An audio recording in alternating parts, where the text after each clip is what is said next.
मी 9वी मध्ये होतो त्यावेळी मला आय-टी बद्दल समजलं, की म्हणजे आय-टी परीक्षा असते किंवा आय-टी इंजिनिअरिंग कॉलेज चांगले आहेत. माझा एका मित्राचा भाऊ होता. तो त्यावेळी 11वीला होता आणि तो खूप हुशार होता आणि मग आम्ही विचार केला, की तो काय करतोय, तर तो आय-टीची तयारी करतोय. तर मग कळलं आणि मग त्याच्या पण शाळेमध्ये एवढं नव्हतं काय आय-टीसाठी जास्त वेगळं. मग 11वी-12वीला मग पुण्यात कोचिंग क्लासेसला ॲडमिशन घेतलं.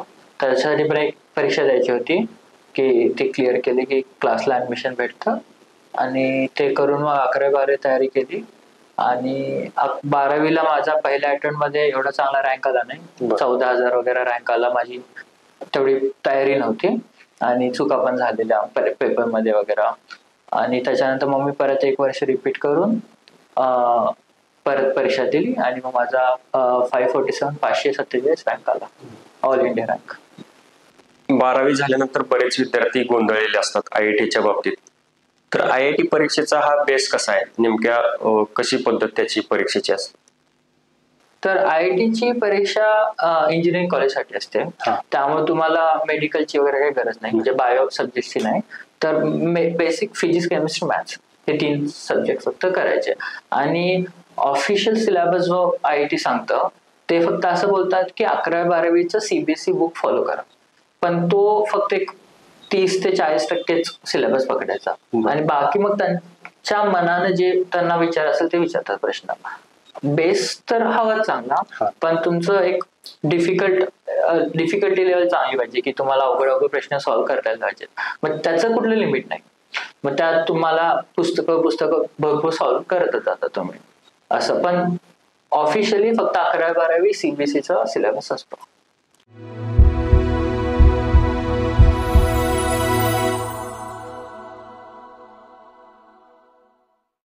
मित्रांनो, प्रत्येक घरातील आई वडिलांना वाटत असतं आपल्या मुलांनी चांगलं शिक्षण घ्यावं, चांगली नोकरी करावी, त्यांनी आपलं स्वतःचं व कुटुंबाचं नाव करावं, गावाचं नाव करावं. प्रत्येक आई वडिलाला असं वाटत असतं की पुत्र व्हावा ऐसा गुंडा, त्याचा त्रिलोकी झेंडा. पण ही अपेक्षा ठेवत असताना आई वडिलांनी मुलांची क्षमता ओळखून व कुटुंब म्हणून आपण किती योगदान देतो हे सुद्धा महत्वाचं आहे. ह्या अपेक्षा पूर्ण करत असताना किती कठीण प्रसंगातून जावं लागतं व त्यासाठी किती कष्ट घ्यावे लागतात याची सुद्धा बरीच उदाहरणे आहेत. असंच एक सर्वसामान्य कुटुंबातील आई वडील आपल्या तरुण मुलाकडून अपेक्षा ठेवतात व तो तरुणही आपले जिद्द, चिकाटी व मेहनतीच्या जोरावर आपल्या आई वडिलांच्या अपेक्षा पूर्ण करतो. आपल्या मराठीमध्ये एक म्हण आहे, एका यशस्वी पुरुषाच्या पाठीमागे एका स्त्रीचा हात असतो. मग ती आई असो, बहीण असो किंवा पत्नी असो, पण या तरुणाच्या पाठीमागे त्यांच्या आई सावलीप्रमाणे उभ्या असतात व त्यांच्या यशामध्ये महत्वाचा रोल पार पाडतात. आज आपल्याकडे आलेले आहेत श्री निशांत पाटील. मराठी शाळेत शिकून आय-आय-टी मद्रास ते अमेरिकेतील कोलंबिया विद्यापीठामध्ये PhD करण्यासाठीचा केलेला खडतर प्रवास जाणून घेऊया श्री निशांत पाटील यांच्याकडून. नमस्कार, तुमचं आमच्या कर्तृत्व मंच या शो मध्ये स्वागत आहे. सर्वप्रथम तुमची ओळख व काय करता ते सांगा. मी निशांत पाटील. मी शिगावचा आहे. माझे वडील इथं आहेत. बांगणीमध्ये मेडिकल आहे आणि मी 1-2 वर्षापूर्वी आय-आय-टी मद्रास मधून इलेक्ट्रिकल इंजिनिअरिंग मध्ये बीटेक डिग्री घेतली, बीटेक आणि एमटेक. आणि आता मी कोलंबिया युनिव्हर्सिटी न्यूयॉर्क मध्ये PhD करतोय. प्राथमिक शिक्षण कुठे झाले? माझं प्राथमिक शिक्षण आष्टामध्ये झालं, लठ्ठे शाळेत, लठ्ठे, आणि त्याच्यानंतर महात्मा गांधीला 5वी पर्यंत. माध्यमिक शिक्षण? नवोदयमध्ये. मी 5वी मध्ये नवोदयची परीक्षा देऊन 6वी पासून ते 10वी पर्यंत नवोदय पलूस. जवाहर नवोदय विद्यालय पलूस. महाविद्यालयीन शिक्षण कुठे झालं? ते पुण्यामध्ये झालं. मग 10वी नंतर पुण्यात वाडिया कॉलेजमध्ये कॉलेजला ऍडमिशन घेतलं आणि बाकलीवाल ट्युटोरियल्स मध्ये कोचिंग चालू होतं. प्राथमिक शिक्षण, माध्यमिक शिक्षण व महाविद्यालयीन शिक्षण घेत असताना आय-आय-टी मध्ये जाण्याचं कधी ठरवले व त्यासाठी कशा पद्धतीने अभ्यास केला? मी 9वी मध्ये होतो त्यावेळी मला आय-आय-टी बद्दल समजलं, की म्हणजे आय-आय-टी परीक्षा असते किंवा आय-आय-टी इंजिनिअरिंग कॉलेज चांगले आहेत. माझा एका मित्राचा भाऊ होता, तो त्यावेळी 11वीला होता आणि तो खूप हुशार होता. आणि मग आम्ही विचार केला की तो काय करतोय, तर तो IIT ची तयारी करतोय. तर मग कळलं. आणि मग त्याच्या पण शाळेमध्ये एवढं नव्हतं काय IIT साठी जास्त वेगळं. मग 11वी-12वीला मग पुण्यात कोचिंग क्लासेसला ऍडमिशन घेतलं. त्याच्यासाठी पण एक परीक्षा द्यायची होती की ती क्लिअर केली की क्लासला ऍडमिशन भेटतं. आणि ते करून मग 11वी-12वी तयारी केली. आणि 12वीला माझा पहिल्या अटेम्प्ट मध्ये एवढा चांगला रँक आला नाही, 14,000 वगैरे रँक आला. माझी तेवढी तयारी नव्हती आणि चुका पण झालेल्या पेपर मध्ये वगैरे. आणि त्याच्यानंतर मग मी परत 1 वर्ष रिपीट करून परत परीक्षा दिली आणि मग माझा 547 547 रँक आला, ऑल इंडिया रँक. एखादी यशाची पायरी पार करत असताना घरच्यांचं सहकार्य फार मोठं असतं, कुटुंबाचं सहकार्य फार मोठं असतं. यासाठी घरच्यांनी कसा सपोर्ट केला किंवा अभ्यासामध्ये वगैरे त्यांची काही मदत झाली का? हा, घरच्यांचा सगळ्यात दोघांचा, आई वडिलांचा आणि माझ्या बहिणीचा खूप सपोर्ट होता. वडिलांनी शिगावमध्ये राहून बांगणीत दुकान चालवून राहिले आणि माझी आई माझ्यासाठी पुण्यात आली. आणि मग कारण बाहेर हॉस्टेलमध्ये राहायचं म्हटल्यावर जेवणाचे हाल होतात, सगळंच त्रास होतो. त्यापेक्षा ती येऊन माझी काळजी घेत होती. आणि बहिणीचा जॉब होता तिथं पुण्यामध्ये. 11वी-12वीचा अभ्यास तुम्हालाच करायचा, कारण घरचे एवढे म्हणजे जर का तुझा भाऊ बहीण इंजिनिअरिंग असेल तरच मदत करू शकतात किंवा असं त्या ह्याचे. पण आई वडिलांचा गॅप पडतो ना थोडासा. तर तशा अभ्यासात मदत नाही, पण सपोर्ट खूप होता की रात्री चहा देणं, कॉफी देणं, भूक लागली की 2-2 वाजता जेवायला वाटणं, ते सगळं होतं.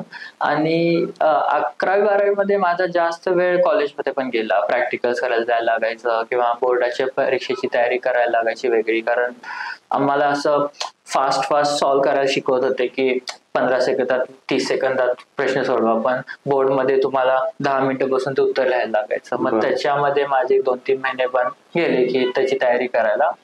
त्यामुळं तो असा अभ्यास एवढा नीट नाही झाला. पण ज्यावेळी मी रिपीटचं 1 वर्ष घेतलं त्यावेळी फक्त मला एका परीक्षेची तयारी करायची होती आणि फक्त फिजिक्स, केमिस्ट्री, मॅथ्स शिकायचं होतं.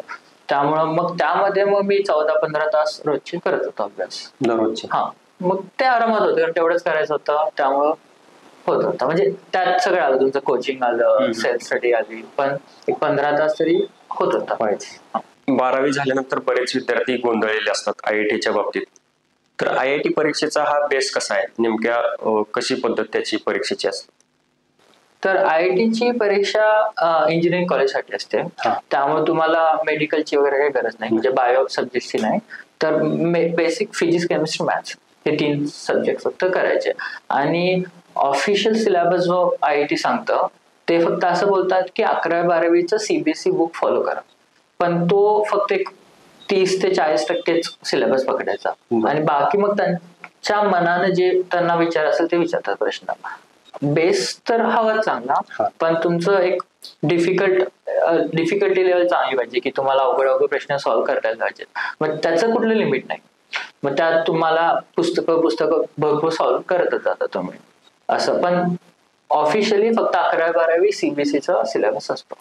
IITचं परीक्षा असं म्हणतात की IITची परीक्षा सिलेक्शनसाठी नाही तर रिजेक्शनसाठी आहे, बरोबर असं बोललं जातात. की कारण इतके जण परीक्षा देतात की त्यांना लोकांना रिजेक्ट करायचं आहे. IITची अगदी तुम्ही गुगल जरी केलं तर ती जगातली अवघड परीक्षा मानली जाते. तर इव्हन माझ्या आता मी ज्या कॉलेजमध्ये राहतो तिथं चायनीज स्टुडंट्स वगैरे आहेत आमचे मित्र, मग त्यांना मी दाखवतो हे बघा आमचे IITचे पेपर, त्यांना पण सॉल्व्ह होत नाहीत अजून. बरोबर. तर असं आहे. पण मग मेन तुमचे physics, chemistry, maths basic subject आले, पण ते असं करतात की एक तर तुमचा प्रश्न कधी एवढे 60-70 वर्ष झालं परीक्षा चालू आहे ती, तर 50-60 वर्ष तर चालू आहे, तर तेवढ्यात त्यांनी एक पण प्रश्न आजपर्यंत रिपीट नाही झाला. की असं वाटायला नको की आधीचे प्रश्न सॉल्व्ह केले तर अर्धे प्रश्न येतील का, थोडे प्रश्न येतील, असं कधी होत नाही.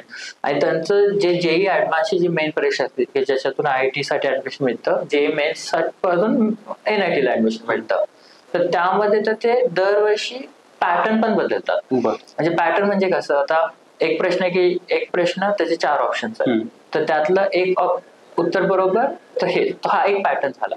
दुसरा पॅटर्न की त्यामध्ये 2 उत्तर बरोबर शकतात, की असं तुमचं BC पण असतात किंवा BCD असतात. तर हे झालं. मग यामध्ये पण मार्किंग स्कीम कशी, तर समजा तुमचं बरोबर असलं तर 4 मार्क, पण बरं. चुकलं तर -1. वजा 1 हा, मायनस. मग हा एक पॅटर्न झाला. दुसरे पॅटर्न असतात की ते मल्टिपलला, की तुम्ही आन्सर BC आहे, तुम्ही फक्त बी दिलं तर 1च मार्क, बरं. BC दिलं 4 मार्क, पण चुकून डी केलं तर -2. बरोबर. असं हा पॅटर्न दरवेळी चेंज होतो. मग हा पॅटर्न का महत्वाचा आहे, तर IIT परीक्षेसाठी मार्क भेटणं महत्वाचं आहे. तुमचं नॉलेज एकाच लेवल पर्यंत तुम्हाला नेतं. मग हे 2 प्रकार झाले. मग कधी कधी एक इंटिजर टाईप म्हणून असतं की ज्यामध्ये तुमचं उत्तर 0 ते 9 मध्ये येणार. मग ते जे 8 आलं 7 आलं किती उत्तर द्यायचं. मग त्या माझ्या नेक्स्ट इयरला त्यांनी केलेलं 0 ते 99 पर्यंत असं. मग असे असतात. मग ते पॅटर्न पण चेंज होतात. मग पॅटर्न नुसार तुम्ही मार्क कसे पाडता ते पण असतं. म्हणजे बेसिक स्ट्रॅटेजी पण करायला लागते की जे कोण शिकू शकत नाही, फक्त प्रॅक्टिस नाही येतं. शाळेतील रुटीनच्या परीक्षा सोडून तुम्ही इतर काय अदर ऍक्टिव्हिटी म्हणून काही परीक्षा वगैरे दिल्या का? पहिली तर माझी होती 3रीची MTS ची परीक्षा होती.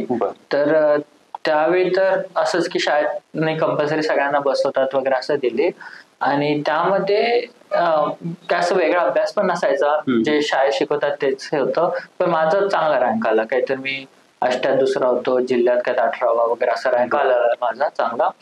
मग त्यामुळे मग ऍटलिस्ट घरातल्यांना पण कळलं की हा बाबा हुशार आहे किंवा अभ्यास करतोय म्हणून. शाळेतल्यांनी पण मग लगेचच मला थोडं चांगला हे पुश करायला चालू केली. माझं बघत होते पर्सनली अभ्यास कसा आहे. आणि मग 4थीची स्कॉलरशिप तर मग खूपच झालं की स्कॉलरशिपचं करायचं आहे. मग त्यावेळी पण मग मी भरपूर तयारी केली. पण स्कॉलरशिपचं काय तर माझं एका प्रश्नात काय तर राहून गेलं. ते काय तर कट ऑफ असतो ना की त्याच्यावरची स्कॉलरशिप, मग झालं नाही. तर मग खूप वाईट वाटलं मला. पण मग त्याच्यानंतर मग नवोदयची परीक्षा होती. मग नवोदयसाठी तर मग प्रॉपर कोचिंगच होतं. मोहन पाटील सर म्हणून इथं इस्लामपूरमध्ये होते. ते त्यावेळी खूप चांगला क्लास होता त्यांचा. तो क्लासमध्ये ऍडमिशन साठी पण टेस्ट होती, एंट्रन्स टेस्ट होती. आणि ती मग क्लिअर करून वगैरे मग दर संडेला आम्ही जात होतो. सकाळी 9ला वगैरे पोहोचायचो तिथं आणि संध्याकाळी 6 पर्यंत असायचं. मग तिथं जेवण वगैरे सगळं करून भरपूर अभ्यास झाला. आणि त्याचा फायदा मला झाला की माझं जे गणित पर्टिक्युलर मॅथ्सचा जो बेस होता तो खूप स्ट्रॉंग झाला तिथं अभ्यास केल्यामुळं. आणि त्यात आय थिंक आणि नवोदयची परीक्षा क्लिअर करणं पण माझ्यासाठी जास्त अवघड होतं. कारण एकतर मी ह्याच्यात अर्बन एरियात होतं, ते रुरल एरियासाठी जास्त रिझर्वेशन असतं आणि ओपन कॅटेगरी, मग त्यात पण थोडंफार रिझर्वेशन होतं. तर मला ते सगळं स्टॅटिस्टिक्स सांगत होते. मग ते सांगत होते की अख्ख्या जिल्ह्यात फक्त 9 सीट आहेत ज्यामध्ये मला मिळतंय. टोटल 80 सीट होत्या, पण ते रिझर्वेशन नाही. बरोबरच आहे ना, ती गरज खेड्यातल्या मुलांसाठी, मग ते का शहरातल्या मुलांना द्या, तुम्ही दुसऱ्या चांगल्या शाळेत जाऊ शकता, असं त्यांचं पण बरोबरच होतं ते. तर असं झालं. आणि अष्टापला शहरात पण असं होतं. मग त्यात झालं मग सिलेक्शन माझं. आणि त्याच्यानंतर मग नवोदय खूप चांगलं शिक्षण होतं, त्याचा काय मग प्रश्न. देशामध्ये तुम्ही IIT चांगल्या रँकने पास झाला, तुम्हाला कोणतं कॉलेज मिळालं किंवा तुम्ही कोणतं कॉलेज निवडलं? IITचा पण एक रँक येतो तुमचा, ऑल इंडिया रँक, की अख्ख्या देशात तुम्ही कुठल्या ह्याच्यावर आहे. आणि मग माझा सांगितलं मी 547 आला.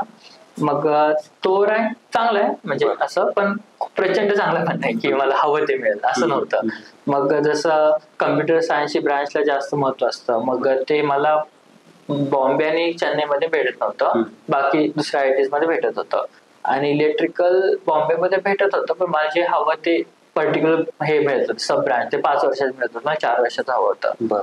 मग आणि मला असं पण होतं की मुंबईतच राहून आपल्याच भागात राहायचं नव्हतं, थोडं दूर जाऊन डेव्हलप व्हायचं होतं. म्हणून मग चेन्नईच घेतलं आणि इलेक्ट्रिकल ब्रँच घेतली. लहानपणापासून ते आतापर्यंत हे सर्व शिक्षण घेत असताना, एवढा सगळा टप्पा पार करत असताना तुम्ही मोबाईलचा कितपत वापर केला किंवा सोशल मीडियाचा कितपत वापर केला? माझ्या वेळी तर असं होतं की कोविडच्या तर आधी होतं माझं, 17ला माझं परीक्षा झाली, त्यामुळं फोन गरज तर नव्हती कधीच. फोन असणं हे फक्त एक्स्ट्रा होतं. त्यामुळं आम्हाला क्लिअरली सांगितलेलं की तुम्ही स्मार्टफोन वापरायचे नाहीत, कारण त्यांना तुमचं हे होतं. मग त्या अजून पण तुम्ही बघितलं तर आयटीची तयारी करणारी मुलं ते बटनाचा फोनच वापरतात की फक्त घरातल्यांना फोन करून सांगायला मी आलो इथं किंवा इमर्जन्सीला कुठं कॉल करायला, त्यात एक मेसेज कुठं जातो असं. तर ते होतं चांगलं. मग ते तर त्यांनी खूप क्लिअरली सांगितलेलं आणि माझ्या पूर्ण ग्रुपमध्ये कोणच स्मार्टफोन वापरत मग त्यातून गेम येतात, सोशल मीडिया येतं, मग ते तर सांगितलेलंच. त्यामुळे मी माझं फेसबुकच अकाउंट इंजिनिअरिंग मला गेल्या पहिल्या वर्षी काढलं, तोपर्यंत पण होतं. आणि त्यावेळी मग मला पहिल्यांदा स्मार्टफोन दिलेला, टच स्क्रीनचा वगैरे होता तो. तर ते आहेच. आणि हे इव्हन बाकी पण सोशल मीडिया मी खूप नंतर जॉईन केले, कारण मग तोपर्यंत एक मॅच्युरिटी आलेली असते की त्या गोष्टीची किती गरज आहे किती नाही असं. आणि आता तुम्ही फायदा जो बोलता तो पण आहे. मग आता जे प्रोफेशनल नेटवर्क आहे जसं लिंक्डइन वगैरे आहे, मग तो मी खूप जास्त वापरतो कम्पेअर टू आपलं इंस्टाग्राम किंवा फेसबुक. कारण त्यात मग तुम्हाला कळतं की लोक काय करतात किंवा कुठल्या अपॉर्च्युनिटी आल्या का नाही. तर म्हणजे फॉर एक्झाम्पल जे माझा स्टार्टअप होता त्याचे पहिलं फंडिंग आम्हाला लिंक्डइनच्या थ्रू मिळालेलं. एका मोठ्या इन्व्हेस्टरनी आम्हाला मेसेज टाकला की असं असं मी ऐकलंय की तुम्ही ह्याच्यावर काम करताय आणि एक मीटिंग करूया का. मग आम्ही लगेच तिथून ईमेलवर कन्व्हर्सेशन करून कन्वर्ट केलं त्याला फंडिंग मध्ये.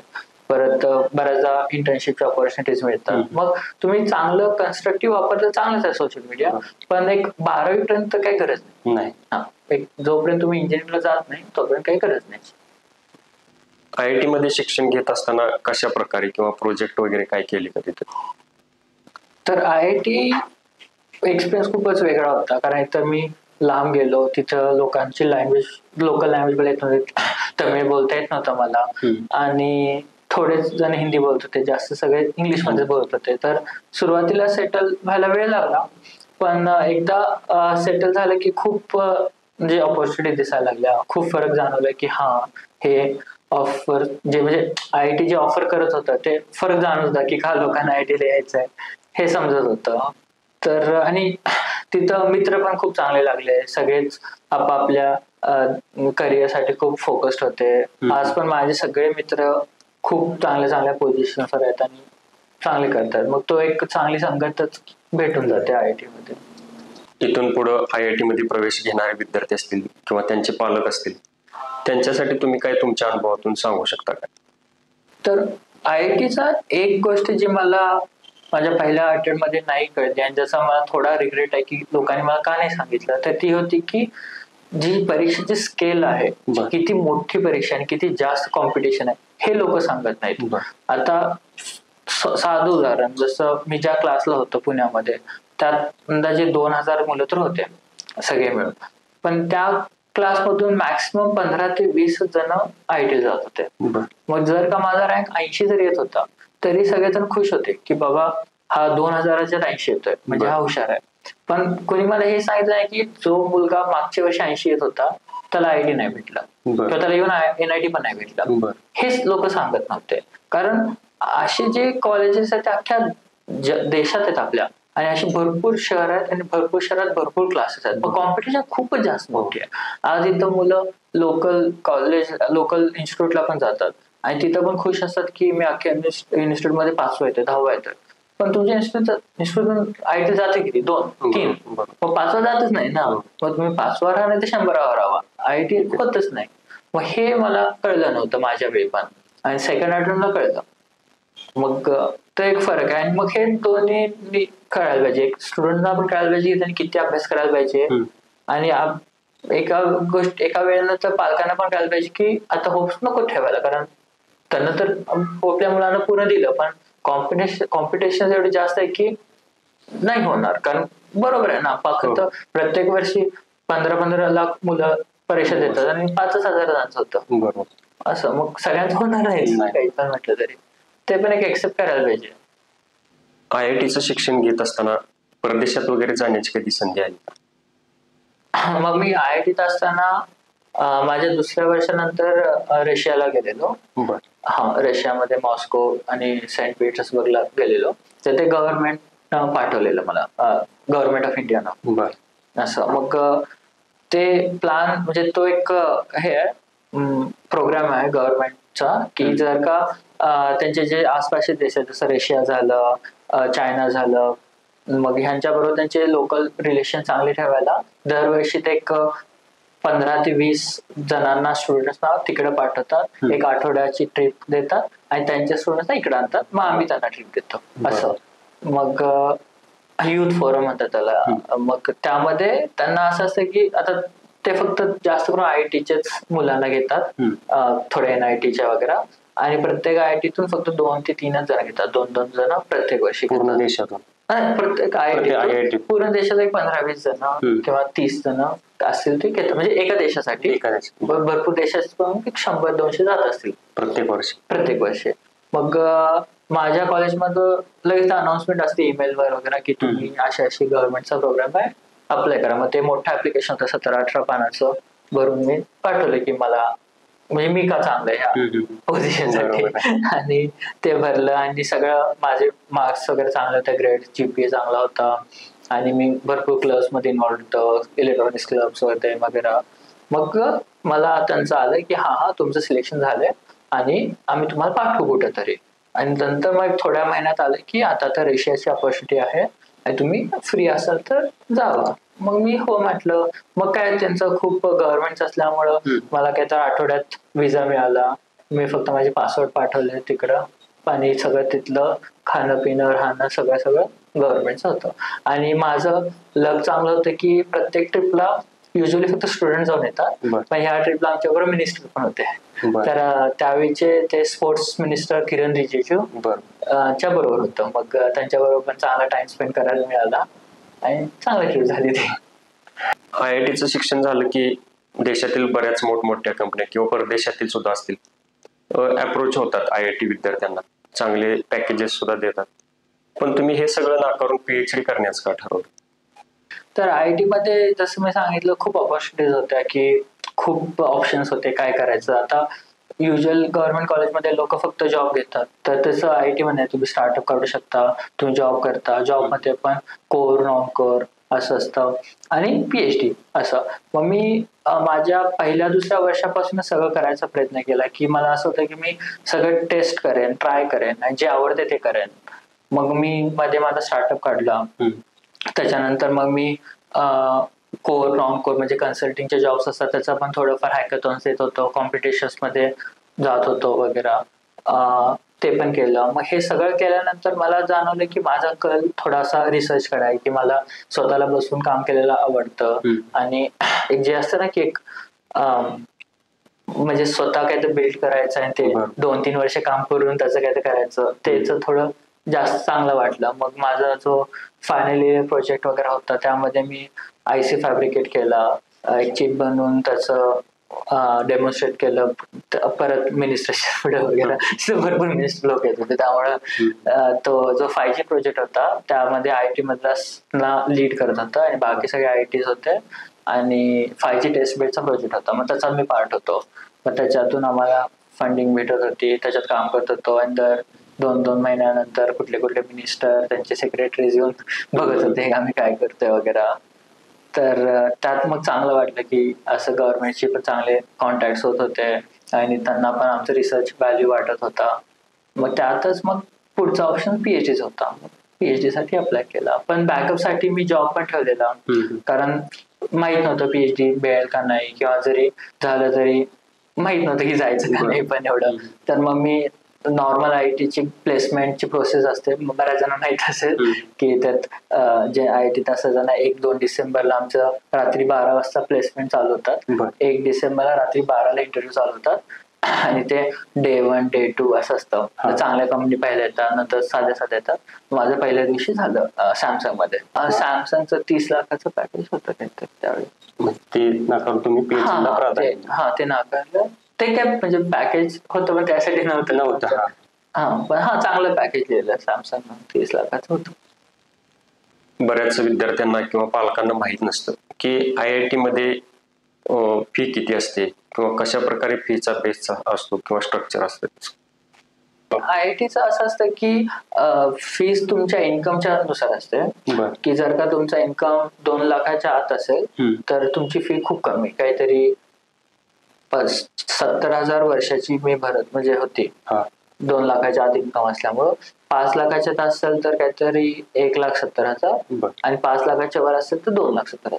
वर्षाची तेवढी. ते फी आता वाढली असेल, त्यावेळी माझ्या एवढी होती. पण कधी मी असं जास्त तर ऐकलं नाही की कोणी फीज भरता आली नाही म्हणून आयटीला गेलं नाही, असं तर कधी मी बघितलं नाही. आणि ज्या दिवशी तुम्ही ऍडमिशन घ्यायचं तर तिथंच एक 10-12 बँकेचे स्टॉल लागले असतात की आमच्याकडे या अकाउंट बनवा, आम्ही तुमची 4 वर्षाची फी भरतो. कारण सगळ्यांना माहिती एकदा आयटी झालं की तुम्ही पहिल्या पगारात तुमची फी कव्हर करा. त्यामुळं फी मुळे नसतं. आणि बऱ्याचदा स्कॉलरशिप खूप असतात. जसं मलाच सॅमसंग कडून स्कॉलरशिप मिळालेली आहे, सॅमसंग स्टार स्कॉलरशिप म्हणून, ज्यामध्ये मी नवोदय विद्यालयाचा स्टुडंट होतो आणि माझा ऑल इंडिया रँक पण चांगला होता, म्हणून त्यांनी मला दरवर्षी 2-2 लाखाची स्कॉलरशिप दिली. प्राथमिक शिक्षण, माध्यमिक शिक्षण, महाविद्यालयीन किंवा IIT शिक्षण हे सगळं करत असताना किंवा आता सध्या PhD, अभ्यासाचं शेड्यूल तुमचं पहिल्यापासून आतापर्यंत कसं राहिलं? पहिल्यांदा तर म्हणजे मला तर असं वाटतं की अभ्यासाचं शेड्यूल तुम्ही कशासाठी तयार करता त्याच्यावर डिपेंड आहे. जर का तुम्ही बोलला की नाही नुसतं शाळेचा अभ्यास करायचा, फक्त वर्गात पहिल्यांदा यायचं, तर तुम्हाला खूप कमी अभ्यास करायला लागतो. तुम्ही जेवढं शिक्षण सांगितले तेवढं करा आणि नीट करा, तुम्ही शाळेत पहिला येऊ शकता. ते काय जास्त अवघड नाही तसं म्हटलं तर. पण ज्यावेळी तुम्ही म्हणताय की एखादी परीक्षा द्यायची आहे, MTSC द्यायची आहे, स्कॉलरशिपची एक्झाम द्यायची आहे, नवोदयची द्यायची आहे, त्यावेळी तुम्हाला कळतंय की फक्त ही शाळा नाही तर पूर्ण जिल्ह्यातल्या शाळा किंवा पूर्ण राज्यातल्या शाळांतल्यातली मुलं माझ्या बरोबर आहेत आणि ते किती अभ्यास करतात मला माहित नाही. त्यामुळं मला त्यांच्यापेक्षा जास्त अभ्यास करायचा आहे. मग ते जे वेगळं प्रेशर असतं ते बिल्ड होतं. त्यामुळं जसं नवोदयची एक्झाम करत होतो त्यावेळी मला माहित होतं की 10,000 जण ती परीक्षा देतात अख्ख्या जिल्ह्यातून आणि सीट तर 9 आहेत. मग मला त्या 10,000 जणांपेक्षा जास्त अभ्यास करायचा आहे. मग ते प्रेशरच वेगळं असतं. मग त्यामध्ये मग तुम्ही जास्त म्हणजे जेवढं लिमिट आहे तेवढं करत जातं. त्याला काय असं होत नाही की हा एवढं केला बास, असं राहत नाही. मग ती एक सवय लागलेली लहानपणापासून, मग तीच राहिली.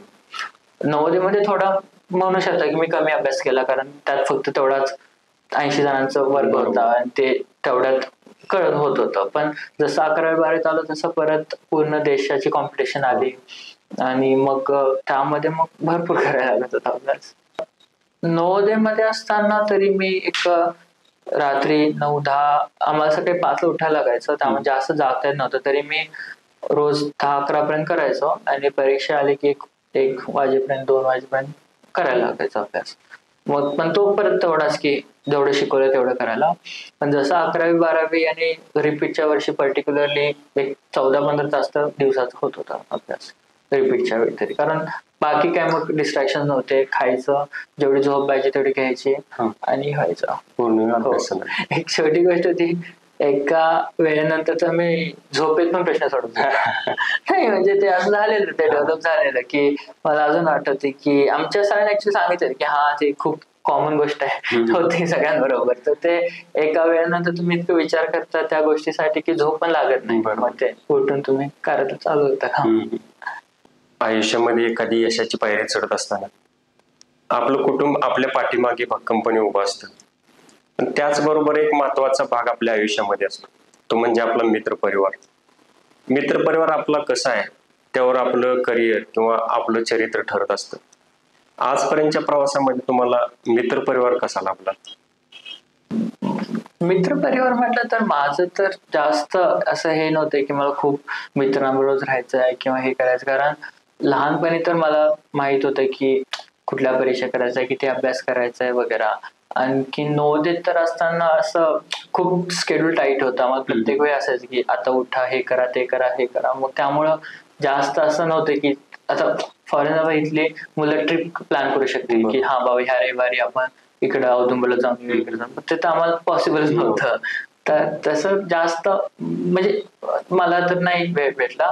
आणि 11वी-12वी पासून तर असेच मित्र होते की जे तुम्हाला मदत करतील. आता समजा माझा एक मित्र होता की ज्याला मॅथ्स चांगलं येत होतं, मला केमिस्ट्री चांगलं येत होतं, तर आम्ही एकमेकांना शिकवत होतो. मग हे जे चालू झालं ते सेम चालू झालं आणि मग ती जी मैत्री होती ती अजून पण आहेच.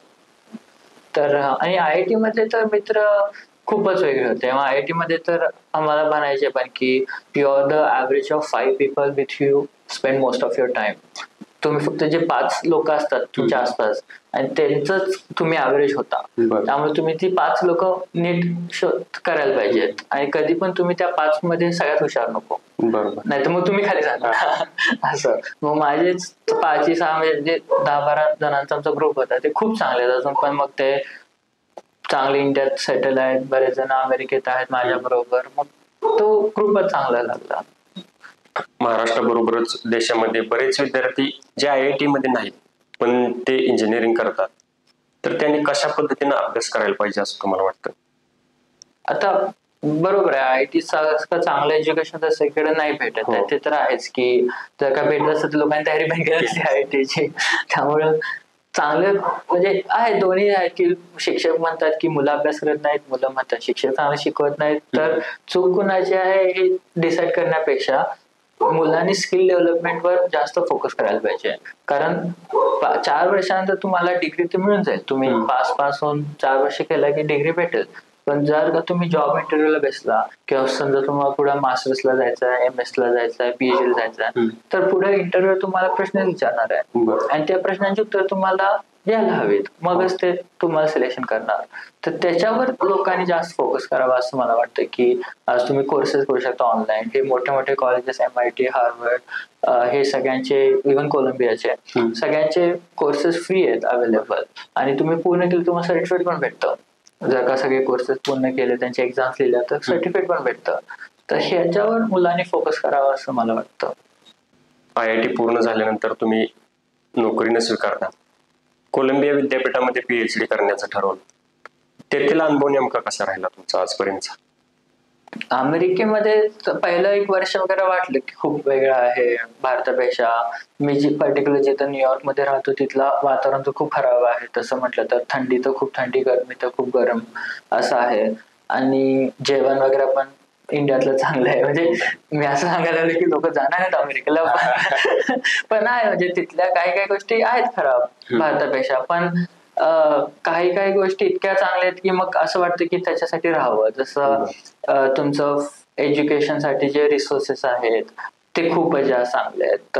तर तिथं ऑब्व्हियसली तुम्ही डॉलरमध्ये पैसे ज्यावेळी असतात त्यावेळी तुम्ही खर्च पण जास्त करता. म्हणजे माझा PhDचा स्टायपंड पण इंडियातल्या स्टायपंडपेक्षा चांगलाच आहे पर्सनल. पण त्याच्यापेक्षा महत्वाचं जे मी पर्टिक्युलर काम करतो IC डेव्हलपमेंट, तर त्याचे एक प्रोजेक्ट आमचे करोडोंवर जातात.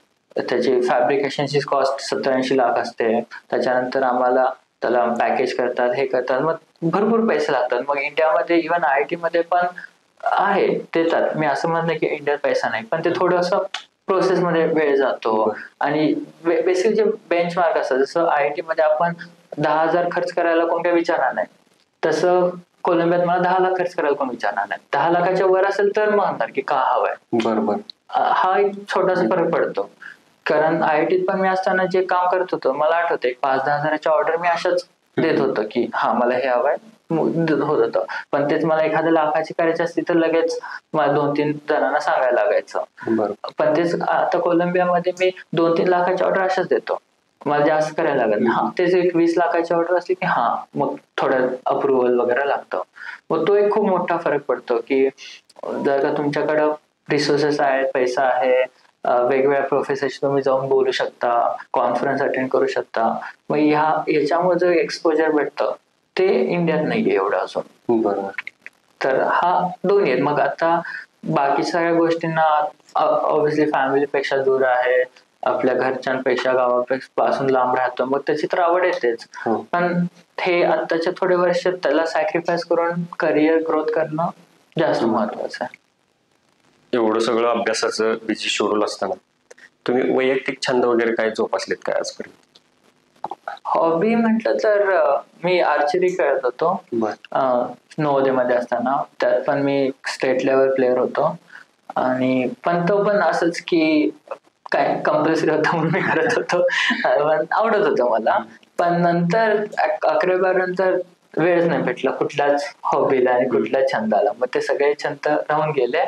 आता कोलंबियात जाऊन मग जसा वेळ भेटतो मग थोडंफार कुकिंग करतो मी. काहीतरी नवीन डिशेस बनवायचं ट्राय करतो किंवा फिरायला जाऊन हे करायचं. मग असे साधे साधे छंद आहेत. पण तरी पण असा वेळ भेटत नाही की बाबा रोजचा 1 तास मी ह्याला देणार, असं तर अजून तरी झालं नाही.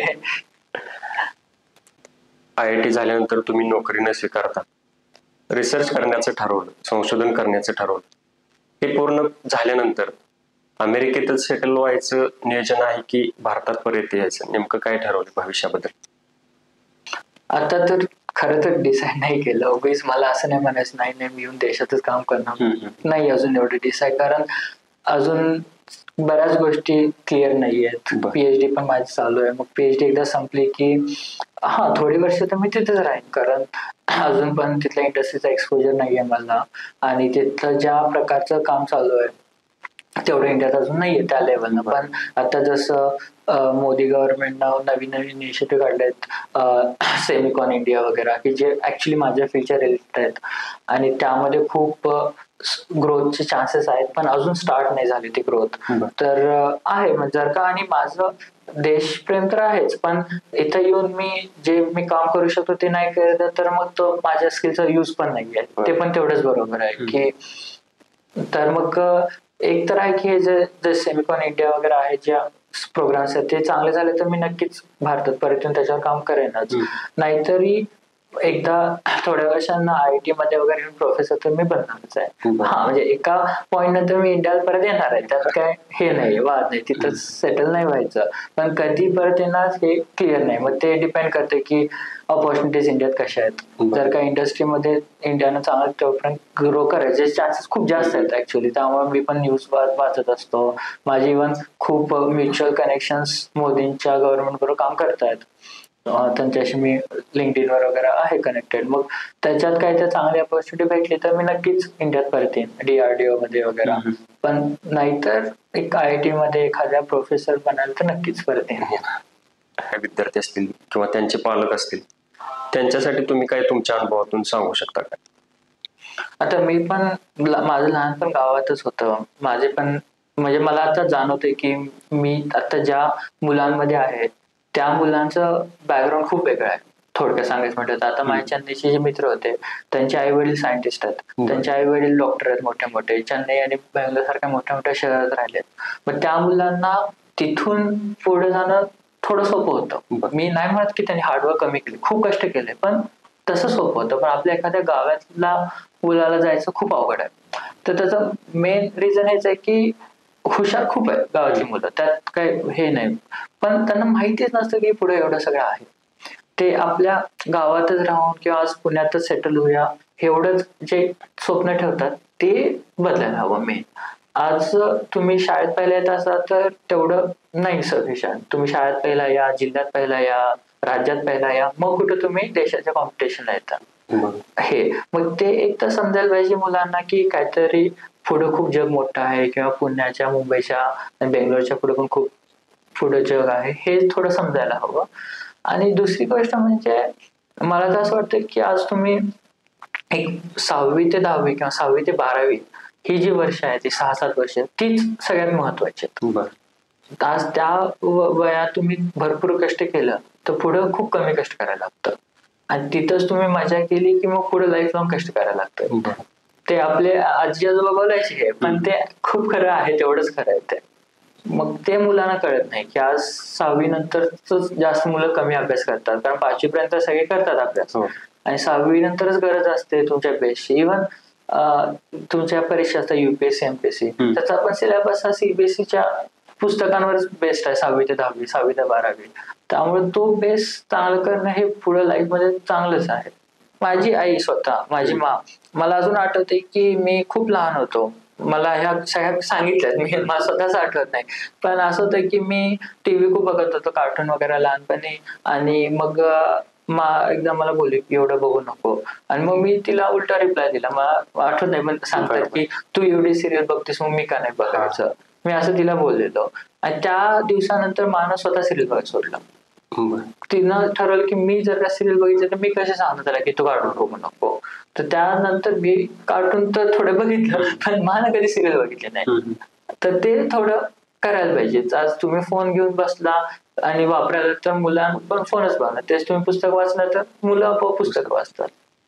तर ते थोडं पॅरेंट्सने सुरुवातीला करायला पाहिजे. नंतर एकदा मुलांना कळलं की नाही आपल्याला काय ते करायचं आहे, मग त्यांना मग गरज नाही, मग तुम्ही पुश करायची गरज नाही राहत.